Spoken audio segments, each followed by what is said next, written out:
তোমরা তো সবাই জানো যে আজকে একটা সাইক্লোন হওয়ার কথা আছে, তো যাই হোক সেই জন্য আজকে ওয়েদারটা একদমই ভালো না, রিওর স্কুলটাও ক্যান্সেল হয়ে গেছে। কিন্তু তার মধ্যে যেটা হচ্ছে ইন্টারেস্টিং বিষয়, আজকে আমাদের এই মেন রোডে সিএম আসবে, তার জন্য কালকেই আমি গিয়েছিলাম বাজারে, তো দেখছি রাস্তাঘাট সব কিছু ক্লিন হচ্ছে, ঠিকঠাক হচ্ছে, যেহেতু উনি রোড শো করবে।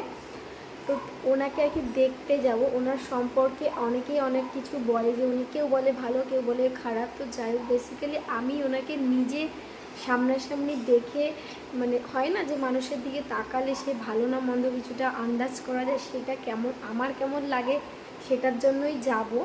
কারণ মানুষের আই কন্ট্যাক্ট করে অনেক কিছুই বোঝা যায়, কোনো পলিটিক্যাল লিডার হিসেবে না, একজন মানুষ হিসেবে আমার ওনাকে কেমন লাগে সেটাই দেখবার জন্য যাব। তো দিদিদেরকেও আসতে বলছি, কারণ একা একা ভালো লাগে না, রাস্তায় নিশ্চয়ই অনেক লোকও হবে।